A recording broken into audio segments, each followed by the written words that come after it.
Mirjana, great to see you. Thanks for making a bit of time to come and have a chat with me. I want to kick off with just reflecting back to you something that you said to me a little while ago, which I think is an extraordinary statement. You said to me, "Poor sleep is killing businesses." I mean, what do you mean by that? Why is that important, and how do you justify that?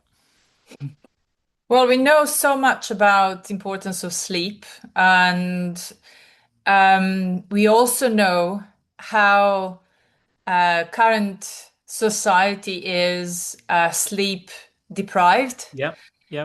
and how poor performance we have as a result and productivity levels as well. So obviously, with lack of technology, that is improved a little bit, but not by far, not by much. So how can we create environment for people to still perform at high level and focus and productivity even when they had very poor sleep at night? Okay, so let me ask you then, because this comes from personal experience. So you've had Yes. problems with sleep in the past, isn't it? I mean, so tell us a little bit about your story, but more importantly, how are you going to fix the problem? I mean, I totally agree that it's a big problem. I've, had Yeah. sleepless nights because of work. I mean, how are you going to fix it though? Yes, it comes from my personal experience. I've been in global roles for over a decade, nearly 15 years, and over that period, 11 years of insomnia due to various different reasons. One is jet lag all the time Yeah. from one side of the world to another.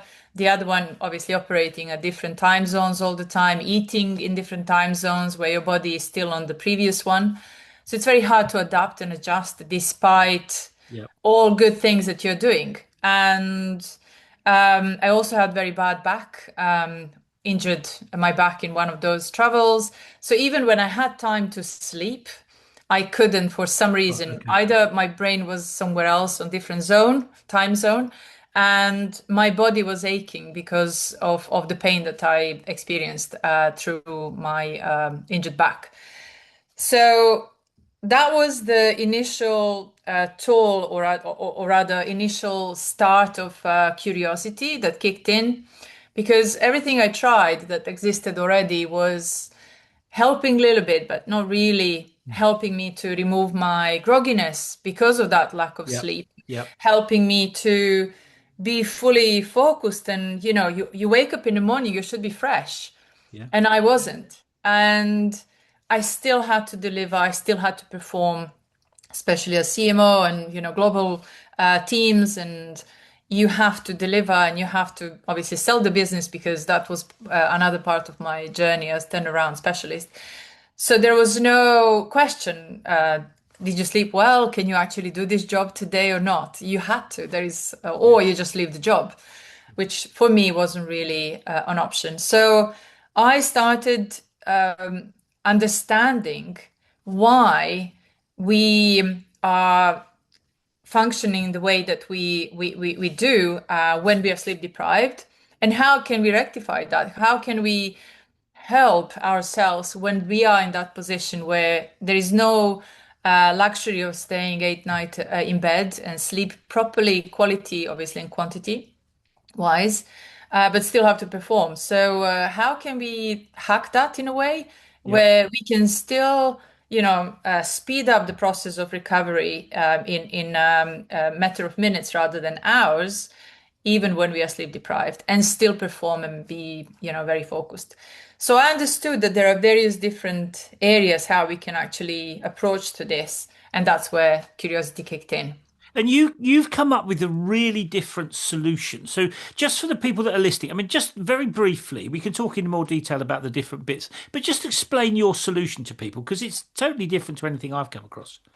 Yeah, so I invented, and built now the world's first forward tilt incliner, rocking incliner, that helps people to reset physically and mentally and recover in 15 to 20 minutes rather than hours. So this 15 to 20 minutes is equivalent of several hours of actual sleep.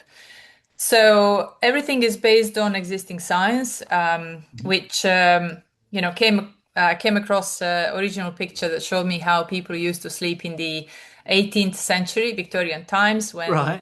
there were options to sleep on the floor, sharing floor with other people, dirt and mice, or there was a hook on the wall and rope you put around your chest and you slouch forward. And I was like, this is insane. Is this real? Yeah. And then I started researching in British Library. There is so much about it.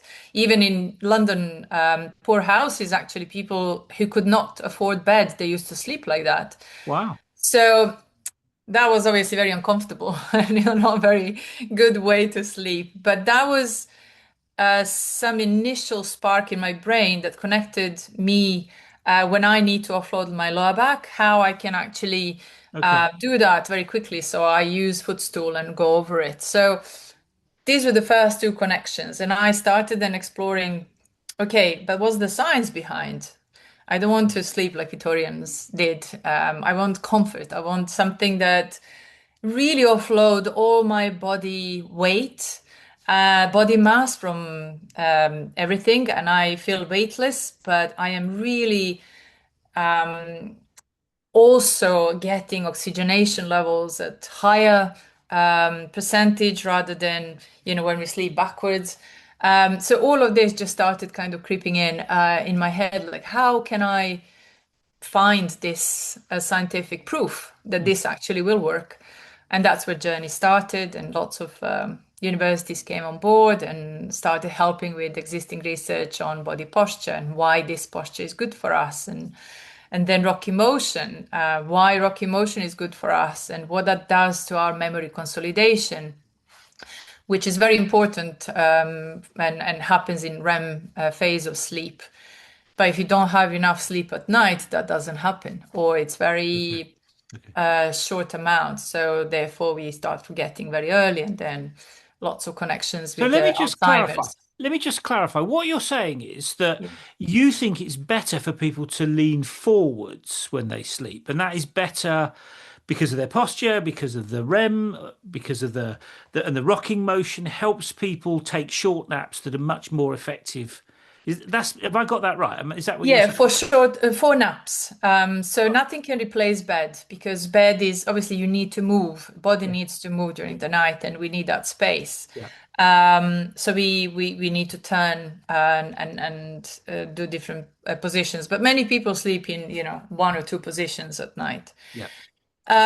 What actually came apparent in all this research, especially speaking with neuroscientists for sleep from King's College and others as well, where there are lots of patients with sleep respiratory disorders that cannot sleep in proper Right. supine position. So why is that? Because when we sleep backwards, we lie back on our Yeah. backs. Yeah. What happens is that all body mass goes on our lungs and diaphragm, so kind of presses it. So we already restrict our airways and breathing capacity. So this was very Okay. interesting discovery. But when we turn ourselves forward, Right. and we saw that during COVID as well, where patients instead of putting them on those respirators that could be actually much longer problem because of other Yeah. bad side effects that they were bringing. People were turned on their fronts to replace respirators because that gave them at least 30% extra oxygen. Okay. So, and I thought, oh, okay, so but we started obviously business way before COVID, so no one understood, no one thought that COVID will happen. So that gave us one extra validation because before that, it was very difficult to explain people why this posture.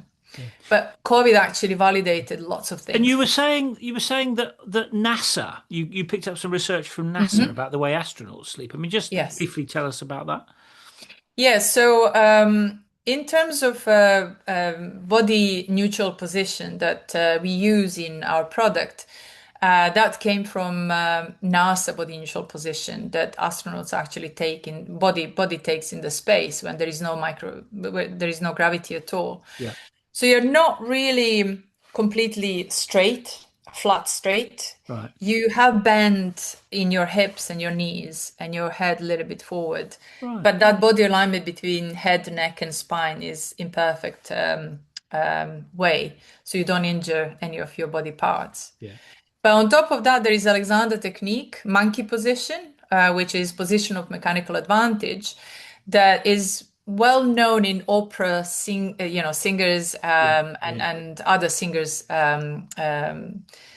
world, let's say, where they know by leaning forward a little bit when they're singing, they inhale much more oxygen, and therefore they have much better performance. Right.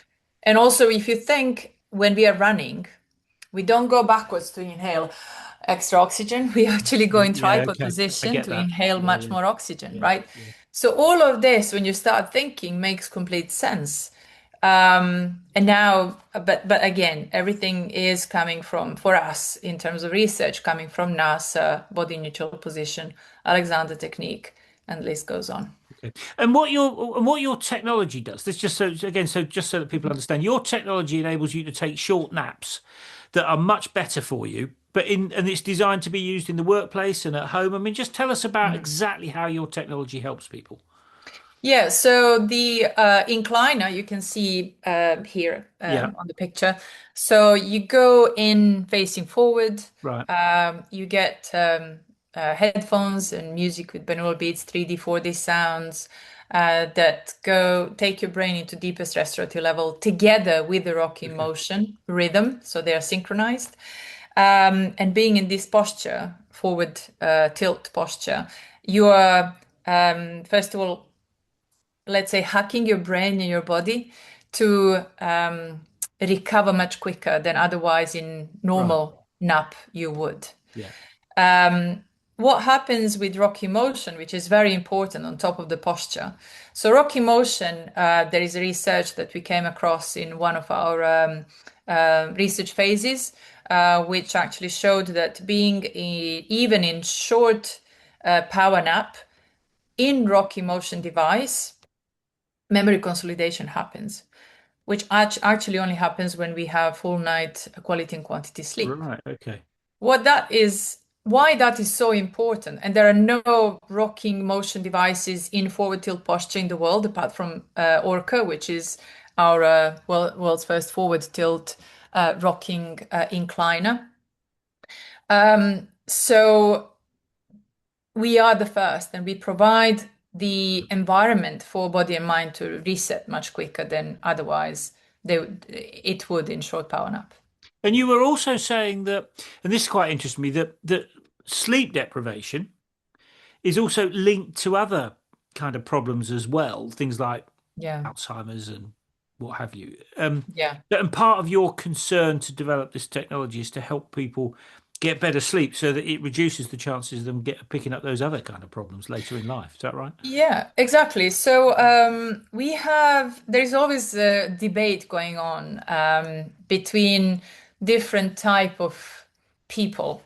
Some people say, I'll sleep when I'm dead, Yeah, etc. But yeah, then yeah. what they I'm a bit don't like that. realize is that they will go to die much quicker than Yeah, otherwise. yeah, yeah. Okay.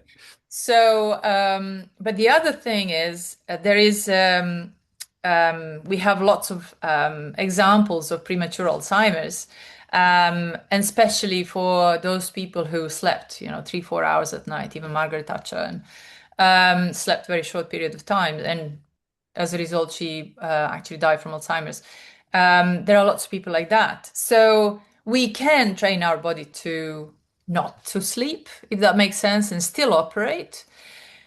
But I don't want to end up, and probably most people don't want to end up in the situation when they don't know about themselves. So you're like a vegetable, you're like plant. You are there, but you are not aware that you exist. And this is my worst nightmare. So I then said, well, but there are those who actually go to sleep every night, and now with all sleep trackers and everything, they can see how well they sleep, etc. But then there are those who are shift workers who have lifestyle that prevents them from proper night sleep. And those are the people that we are focusing on. So if you are a shift worker, like NHS worker or any, shift worker, your brain and sleep pattern is all over the place. And we know that, again, through all this different research, that attention span is much shorter when we are sleep deprived, that we are much more sparkly in terms of getting angry and short temper, etc. We are making more mistakes. Especially doctors, for example, when they go home driving after shift work, there are lots of deaths because on that journey to home from So their tired. night shift Yeah, yeah, because of sleep deprivation over time. So lots of issues there. But how can we help to those who cannot sleep at night and still have to save lives and work yeah, at very high level responsibility jobs to actually not end up in that yeah. situation and still have clarity in their head and still have memory consolidation and unlock extra hours of full alertness and Sure. productivity. So, I How mean, can we maintain their health for longer? yeah, I mean, I'm persuaded by the proposition. I mean, I think it's a fantastic idea that you're developing, and well, Yeah, you've developed it. But I think there are two really big challenges that strike me. One is persuading people that actually, if they're going to take a nap, they should do it leaning forward. I mean, that's the first one. You've got to, because the culture is to lie down, isn't it? So there's a big yeah. sort of shift there. And then the other one that strikes me that's a bit of a challenge is persuading people that actually this might be a sensible thing to do in the workplace. So there's two challenges. One is to sleep forward, and two is to do it in the workplace. I mean, Yeah. just tell me about what are your thoughts on how you educate people or how you help people learn that there's a better way than the kind of conventional approach? I mean, Mm. what are your thoughts around that? Because it strikes me as two pretty Yeah. big challenges. It is. So it's all about behavioral change. It takes a bit longer Yeah, than otherwise. We are not selling a chair. We are not selling a product that, people understand already. We developed the ecosystem around body and mind to actually help you to reset. But that education comes through years of trials. So for every prototype over last 7.5, 8 years, and we built 7 prototypes. We have now finished product ready to scale for scale manufacturing. We did lots of testing and trials along right. the way. We did lots of real world trials as well. We are now doing a massive one, especially a clinical trial actually at one of the large investment banks, global investment Wow. banks, which is run by Westfield Health and Sheffield Hallam University Advanced Wellbeing Research Centre and sponsored by South Yorkshire Innovation Hub. So we also did testing, or rather 3 months at Brentford Football Club with players. Right. So we did another large last year, actually. Now, last year, we are in 2026. December 2024, we did another live a trial in Westfield, London, in VentureX co-working space. We had lots of people coming and trying. The key is you have to try it to understand. Okay. So we created everything for body. Body is super intelligent. You don't need to tell body, go do this, go do that. You go in and forget about everything else. Let your brain just and your ego kind of calm down and keep quiet because body is extraordinary system and knows how to recover and reset once you create that environment. So the feedback that we were getting is outstanding. So feedback was, this is unbelievable. I thought I understood Hmm. what I'm going to experience, but I just never experienced anything like this. I can't really compare with anything else on the market. Um, it feels like another world. You just don't know where you are. You don't know which direction you are heading, where rocky motion is going back and forth or sideways, and first few seconds, and you just don't know where you are. It feels like being back to mother's womb. That was several times actually that feedback. So it kind of gave us, again, big boost in the sales that now it's about getting people to try it. But So it's once they try it, they're coming back. rather like testing out a new car, really. It's kind of try before you buy and it do a test drive. And what you're Exactly that. and what you're saying is that if people test drive it, they get it and they want to use it. That's what you're saying. Yes. The other element to that is nowadays we all wear some wearable device and we are all tracking our health. So we build a system where you can plug in your existing wearable and you can see yourself Oh, right. what is your state before you're using the Orca, what's happening during your time in Orca, and then what's happening after as well. Right. So you can see for yourself. But for businesses, on top of this, this is for individuals who are using it. But for businesses, they can see as well that aggregated team reporting well-being data, anonymized, Yeah. so they can see what's their return on investment for every unit that they get from buy from us. So not only users see it, but also those who are providing the unit in their workplace. Yeah. So let me So ask you about yeah, that data.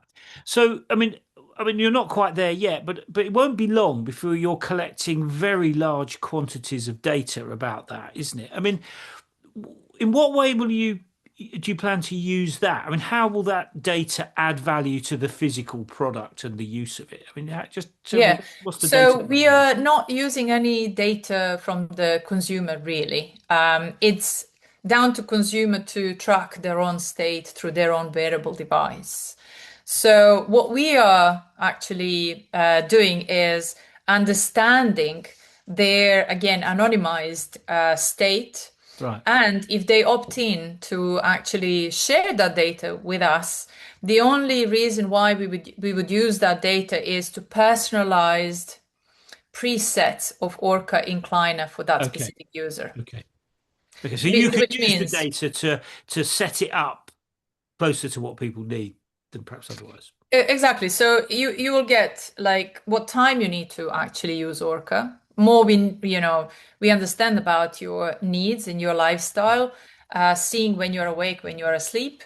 Then you get prompts when you should go and use Orca, for how long, Yeah. what speed of rocking you need, adjustment of rocking throughout your power nap based on your own needs. So everyone will have different needs, obviously. That's where data will be used for, but nothing else. Yeah. Now And you this is super valuable to end user, obviously. Yeah, yeah. No, I get that. I'm just interested in the additional things that the data will allow you to do. I mean, you've mentioned a couple of sort of use cases, people in a bank Yeah. and what have you. I mean, what about applications for people, perhaps people playing sport that train a lot and need to rest, because resting is Mm. part of how you improve performance in sport, isn't it?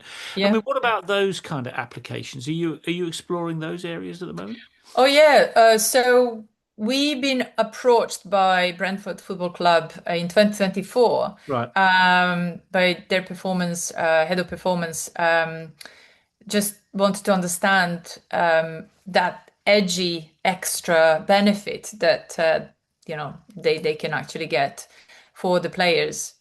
Because again, every player, it doesn't matter which type of sport they are in, they have sometimes families at home, so children is kept them awake, and Yeah. tomorrow is that important game.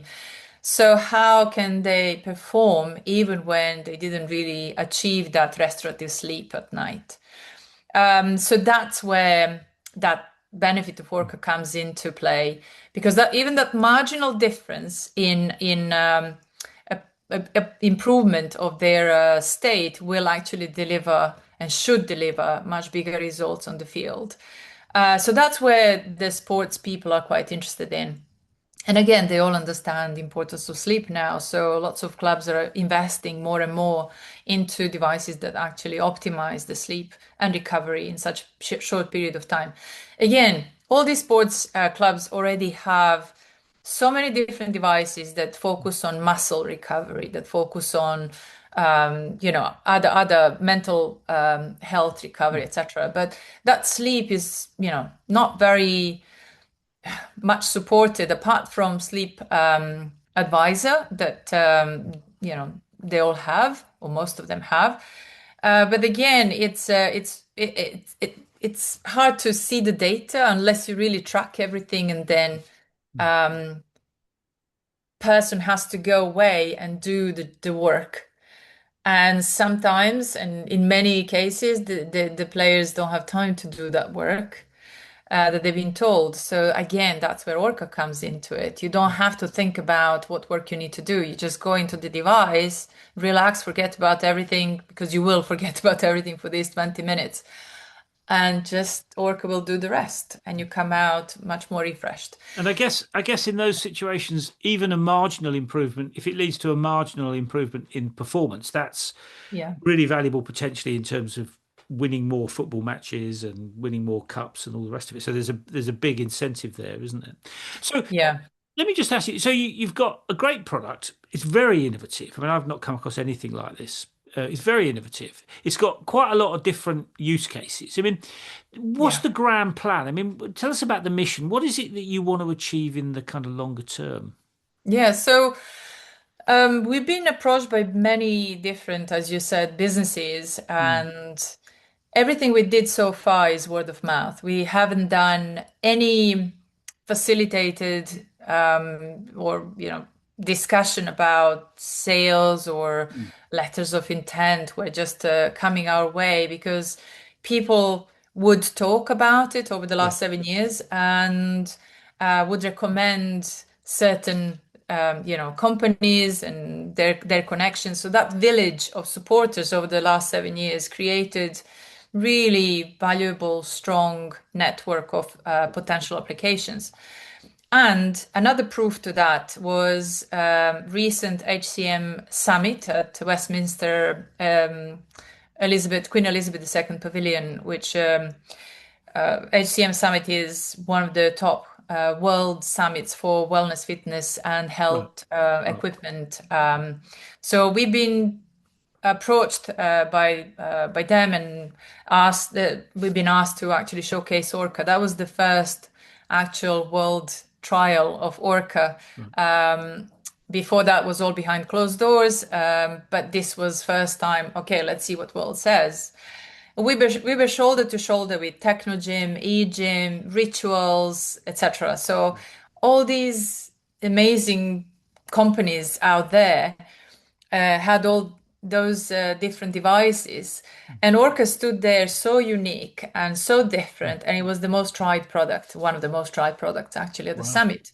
Wow. Because again, you look across the room and everything is very similar. So you have recliner, nice table that does a little bit of vibroacoustics, or you close your eyes and you put headphones on, but you are again on your back. And then there are lots of explanations about it will help this and that, which is true up to a certain point. But body mechanics work differently. And over and over and over and over again, I see exactly the same problem, which luckily we solve, which is all these companies are forcing something that is against body biomechanics, which I explained earlier Mm. in this Mm. conversation. Body mechanics are when you lie backwards, you press lungs and diaphragm, you restrict your airways. Whereas when you go forwards in a very soft and Mm. very comfortable place, cocoon position, that nothing presses any other organ, like in Orca, everything is so soft and supportive. You actually offload body mass and you allow your body to do the job properly. And that gave us such a massive incentive. And then lots of uh, potential distributors and clients from spa hotels and Right. chains of So top-end people gyms can and see the value of it. Yeah. I mean, yeah, just what was started asking, can we have it? Can we have it? Can we yeah. have it? So I said, okay, we'll just bear with us. Yeah, yeah, You yeah. will have it. Yeah, manufacturing was a bit more complicated than just saying yes, isn't it? One of the things that was going through my mind as you were speaking is, I remember hearing about Bill Gates, who very early on thought, I'm going to put a computer on every desk. I mean, do you have a similar sort of vision? Are you saying I want a few of these in every workplace? I mean, what's the, if you like, the grand plan? Yeah, yeah, yeah. So definitely, we are starting with businesses first, and gyms and spas, elite sports, then rolling out into health space like hospitals and Yeah, for especially for medical staff, fast recovery, they need it very much, and also those relatives of people who are in intensive care units where they are sleep deprived because they're looking yeah, after their loved ones. Um, so there are so many applications, but there is also roadmap to follow. So you can go wide, but then you might face lots of issues if you just spread your yourself thin. Whereas we are going very focused and concentrated, in different phases. So we are getting lots of requests in different places for Orca. And I know that lots of businesses will have at least, a few of those for their employees or for their members, because that's what market is already showing even before we launched. mm, And even before we actually did even first sales call or cold call, we still didn't do that, but we are getting so much yeah, yeah, requests. yeah. It must be very So I exciting to think have that reach. world needs it. World needs it. World started understanding that there are lots of devices that business spends money on, but how do I actually know that that really works? And we actually provide exactly Yeah, black and white what actually happens and why your money is well spent when you go for Orca. So yeah, yeah, no question. It's gonna go. So like yeah. snowball effect. Yeah, and I think that's great. Let me ask you about being the CEO. I mean, you've been on a quite a long journey developing a technology. I mean, when you suggest to people, I want to create a machine so that people can sleep sitting forward. I mean, a lot of people must have looked at you like you're mad. I mean, tell me about your experiences of trying to build such an innovative, different project. I mean, was it tough, kind of challenging the status quo? I mean, how do you feel about that process? Oh, well, hindsight is a great thing. You can look back and see what you could do differently. But it's always super challenging. So I started this without really planning to have massive business. I wanted to solve my problem. I was so selfish and Right. I wanted to solve my problem, but then I understood how many, people, like over 3 billion people in this world suffer from the problem that I was suffering from. And even more and more now, especially post-COVID, where Mm, burnout is ramping up. mm, And sleep deprivation is becoming even greater. So and that then shaped up into, okay, we have very solid case here. mm. We have very solid solution here. And let's just, get together and bring this to the world. So I really was lucky to get amazing people on board, team, immediate team, amazing advisors And did and you need to get evangelists. investors on board? I mean, investors are Yeah. often skeptical of stuff that's very, very innovative. I mean, how did that process go? I mean, did that work okay? Are they Yeah, comfortable? very good. So I first started with my own investment, just put money in everything I had, just to really see if this is going to work or not. Build first a couple of prototypes, and then COVID hit 2 years later. So first 2 years were all about research, understanding where this can go, because I saw this picture that showed how people used to sleep in 18th century. I explained earlier. But how do you? So there was a person, and there was a hook on the wall and rope that put around your chest and you slouch forward. But now, from that picture, how to build actual product? This.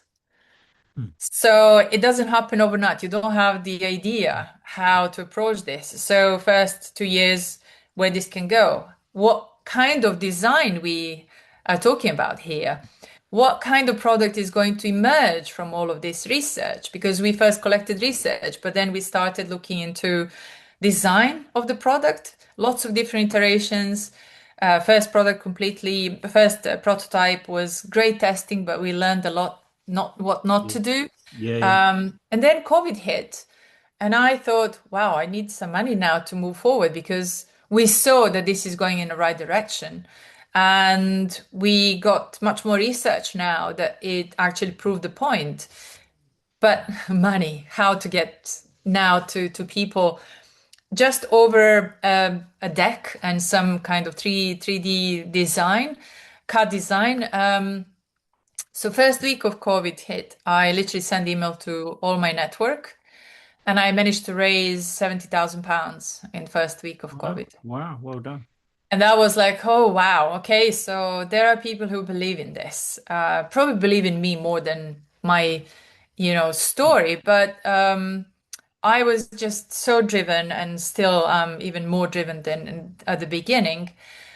And then I started approaching to grant providers. So I started writing grants. We then started winning grants. We won 7 grants to date, and various Innovate UK, Sussex Innovation, Anglia Ruskin University, Hillingdon Enterprise Fund, now South Yorkshire Innovation Hub through KTP, Knowledge Transfer Partnership, etc.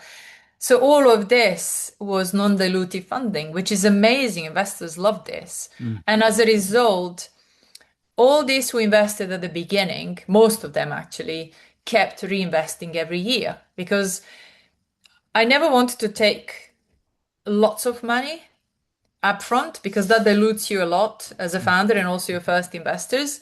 I wanted to slowly get to the point where our valuation is going rapidly up based on proven milestones. And all my investors absolutely loved that. So, and as a result, they kept pouring more money and more money and more money. So we are now at seed round stage because we are raising to scale and actually fulfill all these pre-orders that we have through letters of intent.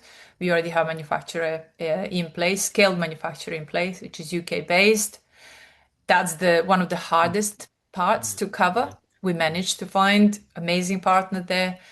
So as a CEO, I don't even think about those things. If you start thinking about how hard or how difficult things are, you will never go anywhere. I tend not to think about hardship. I just say, okay, this is what I need to do next. This is what I need to do next. This is the aim. Now, how to get there, I can have a plan, but usually plans are never as you actually plan them. Yeah. Yeah. Yeah. They always change. So the whole point is, okay, I need to learn how to do zigzagged until I get there. So how I overcome all these obstacles that are constantly thrown at me Yeah. as a CEO and still get there. And I think that's something that is more important than just thinking about how it is to Yeah. be It's CEO. that sort of sense of determination, isn't it? Really. Let me ask you on that journey though. There must have been moments where you thought, "Oh, how am I going to sort this out?" I mean, have you ever had any moments like that? Oh, too many to mention, but one of them that I thought we are done, we are going to lose everything was in 2022. I had we were just working on the fourth prototype, mechanical rocking motion. Before was manual, where we had one prototype where I had to stand there and rock person for 20 minutes, and like I rock lots of people into sleep um, through Orca. But that next prototype was about automating rocking motion. Right. So we found it was very difficult to find proper um, partner, subcontractor partner who can actually deliver this. Because lots of businesses in manufacturing space and prototyping space are only working with small type of devices. So it's very difficult to find someone who has experience with large scale device. So we found this company. It was amazing, promising. Everything was on paper fantastic. We started working with them. 3 months later, I received email from the CEO. So there was a connection with Innovate UK grant as well that we just won on that Friday in October 2022. And then on Monday, I literally received email from the CEO of that subcontractor company saying, Mirjana, here is your data file, download it, keep it safe, and please organize someone to come and collect all your prototypes as soon as possible. So I'm looking at this email, like I need to now send data to Innovate UK to get this grant Mm. sent to our account, this amount that we received through grant. But these guys are letting me down, and they're the key partner in all of this to Mm. deliver. Oh my God. So I didn't breathe. So I didn't know why, because CEO was not picking up the phone. No one was there to answer anything. I was phoning, I was reaching through all different, mains of connecting with Yeah, yeah, these yeah. guys. I couldn't reach anyone. And now I'm not breathing. Like I have to find manufacturing partner in a matter of 2 days maximum, so that I can actually by Friday send all documentation to Innovate UK and get that money. I didn't breathe that week at all. And there was also what's the right word for it? Some negative experiences from employees of that company later on, 2 days later, when I learned that they'd been all laid off as well. Actually, Mm. company went into administration. CEO never contacted me, even to this date. However, CFO was an amazing guy. He is an amazing guy who actually called me next morning, and he explained the whole situation and at least gave me some reassurance. So that was much like, okay, now I understand. So now I can move forward. So, and then that was Tuesday night. And then Wednesday, I was searching for, continuously searching for a proper partner to take this forward. Mm. Wednesday night, I'm sending email, finding this amazing company, and I don't have time to talk to them, through emails. I just need phone call, which is much quicker. Mm. And I'm sending email at midnight saying, I have money for this project. This is the project scope. I need a partner literally now. Can you take this forward? And please don't email me, just call me. This is my number. midnight, I'm receiving email back from the CEO saying, I'll call you at 9:30. And the rest is history. I think in hindsight, that was blessing that this company went Yeah, under yeah, and that I found these other guys. So there is always that silver lining. And for us was blessing, to be honest. So I then managed to get a grant. And so yeah, that was the moment of maybe 48 hours that I thought we are done. yeah. We It's are and losing those this are money. And that was live stream for the Yeah, and business. those are tough moments, aren't they? Mentally, Yeah. they're really tough. So Yeah. I totally get that, and well done for finding a way through. Let me ask you a couple more questions just before we wind up. I mean, one of the things that is I always think is really interesting is what you've learned from the experience. I mean, you've been on this journey for a while. I Mm. mean, when you look back, is there anything that you would have done differently, notwithstanding perhaps that example, but is there anything that you would do differently knowing what you know now? Oof. So first couple of years when I started, I was like first time founder, understanding startup world, reading all these news about this VC invested in this company, this amount, like everyone is cheating. Way. But I was kind of torn. I started being FOMO or having that FOMO as all these startup founders. And I was approaching wrong people. I started approaching VCs, and then I was getting lots of no's. But that was first few couple of years actually of starting everything. We didn't have product, we didn't have much, only a couple of prototypes. And I was very frustrated. Why? How come? How cannot they Yeah, cannot see innovation, etc.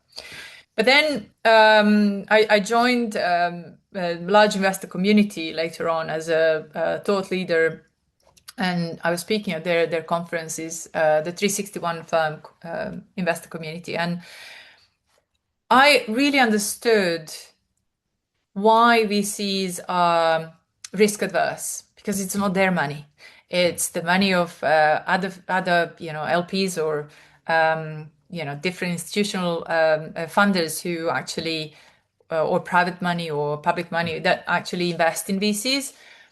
And VCs are very similar to startups. They have to Yeah. return Yeah. on that investment, they have to deliver. So, and that was then I just found reassurance in everything. I said, okay, I'm not doing anything wrong. If actually, I put my money into something, I want to see that there are no big risks to lose that money. Mm. And then I turned the point and I started actually not talking to, I stopped talking to VCs, let's say.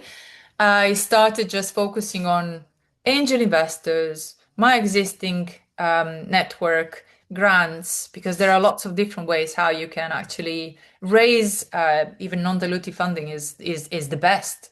Um, and get to that de-risking point where then others will easily come in and put their money in because you did all right things. But then I also started thinking it's we actually spend so much time talking to wrong people. Mm. How can we select those who are really relevant to us? And So how did you do that? I mean, that's, how did you do that? Because that's a yeah. really interesting question. How do you work out the right people are to talk to? I mean, how did you do that? So the first thing is as a founder to understand what I want from this business. Do I want to exit? How I want to exit? When I want to exit? Or do I want to run this business forever? Right? Mm. I definitely want to exit, but when and how and with who? So these are very important questions to answer first as a founder. So you have to be very sure where you're heading. And then also de-risk even further. How do you structure your business around everything so that you de-risk even further, especially your IP and your investors as well as yourself as a founder? So did you position everything in proper way? Then when you go and speak with those people who are relevant to you and your business, that they actually say, yeah, we are in. And that part is the hardest for the founder to understand. Mm. And it takes lots of discussions, lots of learnings, lots of outside of startup VC kind of bubble. You have to talk to various different people, Mm. especially those who made several times, exits or their family offices. Family offices are very interesting phenomenon, I would say. Mm. They obviously made lots of money and now, they're managing their wealth in different ways and you can learn so much from them. So I want to be like them one day as a Mirjana Prokic family office, right? So, and this is my aim as well. So I want that legacy and I want also to be able to invest in businesses that I like and I find very exciting in the future. So that is the first question. And then that will give you lots of answers. Who are the right people for you? Answers are coming your way once you answer to yourself the most important question. What Yeah. do you want from Yeah. this? Yeah. No, and I think that's pretty good advice actually. Let me ask you one last thing, which is not so much about you and your business, but about the Mhm. world that we're in. I mean, all the talk at the moment is about AI. I mean, just give me your take on how AI is going to shake down in your world. Do you think it's going to have a lot of impact on the sorts of things Yeah. that you're doing and in the world that you're in? I mean, what is that impact? Do you think? I mean, what's your take on what's happening? So, AI is impacting everyone and everything, and I think businesses are becoming more productive, even with less workforce, because of adoption of technologies. And especially through COVID, obviously, we've seen those who very quickly optimized their way of working within the corporation or company, using all different technologies, Mm.